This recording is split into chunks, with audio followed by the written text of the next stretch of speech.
जब लोकी थानोस को मारने की कोशिश करता है एवेंजर्स इन्फिनिटी वॉर में, तब लोकी कहता है कि the sun will shine on us again brother. फिर वो एक हथियार बनाता है उसे मारने के लिए। मुझे लगता है कि लोकी थोर को एक नया हथियार बनाने की ओर इशारा कर रहा था और थानोस को कैसे हराया जाए उसकी ओर भी। वो जिस सन की बात कर रहा था वो निडेवेलियर की ओर इशारा था। और जब थोर गार्डियन की शिप पर जागा तो उसके माइंड में बस एक ही चीज चल रही थी कि वो निडेवेलियर जाके स्ट्रॉमबेकर बनाए। लेकिन आपने ये ध्यान दिया, लोकी सीधे थानोस के हेड की ओर हमला करता है और ये लोकी की तरफ से फाइनल क्लू था थानोस को हराने के लिए। लेकिन थोर ये क्लू समझ ना सका। कि आप जानते हैं कि ब्लैक एडम में कई लोगों को ये दिलचस्पी जागी है कि कतार हॉल, जो हॉकमैन से जाना जाता है, ये भयंकर योद्धा, उड़ने की एबिलिटी और साथ ही साथ ये पावरफुल मैच कैसे रखता है, ये एक चर्चा का विषय बन सकता है। लेकिन इस प्रश्न का जवाब मूवी में ही जस्टिस सोसाइटी ने दे दिया है। जब यंगर क्रू मेंबर्स शिप किस मटेरियल से बना है उसकी इंक्वायरी करते हैं, तब वो कहता है कि ये शिप एंथ मेटल का बना है जिसके सब्सटेंस में एंटी ग्रेविटी प्रॉपर्टीज है, जिसके ऊपर ग्रेविटी का असर नहीं होता है। हॉक्समैन के विंग्स और मेटल उसे उड़ने में मदद करते हैं। वो असल में एंथ मेटल से बने हैं और जो कॉमिक्स में की थीम है।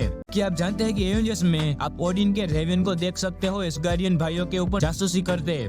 जब थोर लोकी को एवेंजर्स से छीन लेता है और ग्राउंड में ले जाता है उसके साथ फैमिली वाली बकचोदी करने, तब आप वहाँ ओडिन के दोनों रेवन को देख सकते हो जिसे ह्यूगेन और मुनिन कहते हैं, जो ओडिन की आंख और कान बनते हैं जब वो उस समय वहाँ नहीं होते हैं तब। लेकिन किसी ने ये अभी भी ऑफिशियली कंफर्म नहीं किया है। लगता है कि ओडिन ने ही उन्हें वहाँ भेजा है थोर और लोकी के ऊपर नजर रखने, और फिर बाद में वो इन दोनों भाइयों की बकचोदी रिपोर्ट भी करते हैं उन्हें। टोनी स्टार्क जब पीटर से पहली बार मिलने जाता है उसके अपार्टमेंट में उसे ये बताने कि तुम ही स्पाइडरमैन हो, तब पीटर कहता है कि It's all on YouTube though, right?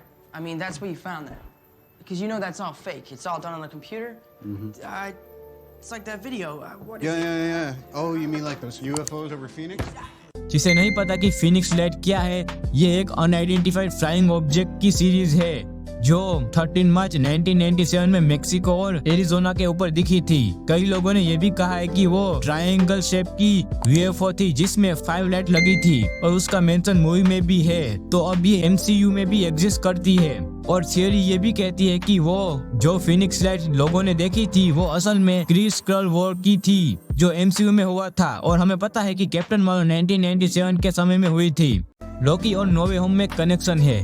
जब किंग लोकी और सिल्वी से बात करता है तब उसे एहसास होता है कि मल्टीवर्स में कुछ अजीब हो रहा है और हम थंडर क्रैक की साउंड सुन सकते हैं, लेकिन इसके बारे में अभी भी कुछ ज्यादा पता नहीं है। लेकिन चलिए जानते हैं इसके बारे में।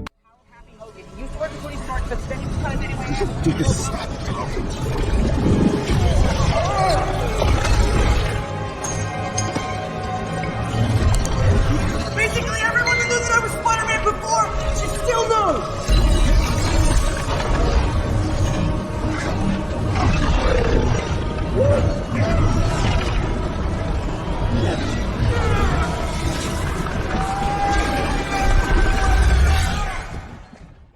ऐसा लगता है कि ही हू रिमेन्स को रियलाइज हुआ कि कुछ तो है जो मल्टीवर्स को क्रॉस कर गया जब डॉक्टर स्ट्रेंज का स्पेल गलत गया नो वे होम में, और सिंक एकदम परफेक्ट है टू थंडर क्रैक।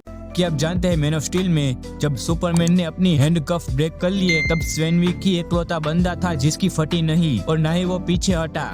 स्वेनविक ने ही सुपरमैन से कहा कि तुम अपनी असली पहचान वहाँ बैठी मिस लेन को बता दो और सिक्योरिटी के बारे में अपनी चिंता जताई। ऐसा लगता है कि स्वेनविक को जरा भी डर नहीं के सामने कौन खड़ा है। वो सुपरमैन से रत्ती भर भी नहीं घबराया और सुपरमैन ने भी कहा स्वेनविक से कि मुझे तुम्हारी असली एलियन पहचान मालूम है जो कि मार्शन मैनहंटर है।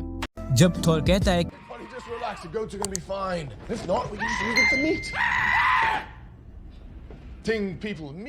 ये नॉर्थ मैथोलॉजी में थोर की डार्क स्टोरी में से एक की ओर इशारा था, क्योंकि बकरियां कभी मरती नहीं है। इसीलिए थोर कोई युद्ध या फिर किसी भी जर्नी पर अकेले जाता है तब उसके पास कुछ भी खाने को ना हो तब वो उस बकरियों को खाने के लिए उपयोग करता है और अगले ही दिन वो फिर से जीवित हो जाती है। थोर ने इनका यूज कई बार किया है नॉर्थ मैथोलॉजी के मुताबिक। आपको पता है कि MCU में 6 इन्फिनिटी स्टोन है, लेकिन क्या आपको पता है कि कॉमिक्स में 7 स्टोन भी था, जिसके बारे में आपको नहीं पता होगा। मार्वल कॉमिक्स में नेमेसिस नाम का एक कॉस्मिक गॉड था जो खुद के अकेले के अस्तित्व से थक चुका था, तो उसने स्वयं ही खुद को 7 ऑब्जेक्ट में विभाजन कर दिया और ये 7 ऑब्जेक्ट को इन्फिनिटी स्टोन कहा गया और उसमें 7 स्टोन को ईगो जेम कहा गया। कहते हैं कि ये जेम इतिहास में कहीं खो गया, लेकिन महत्व की बात तो ये है कि ये स्टोन नेमेसिस के एसेंस और चेतना को खुद में धारण करता है और अभी भी इसकी एग्जैक्ट पावर के बारे में मार्वल ने नहीं बताया है। लेकिन कहते हैं कि अगर एक बार सारे 7 स्टोन एक साथ आ जाए तो नेमेसिस पुनर्जीवित हो जाएगी।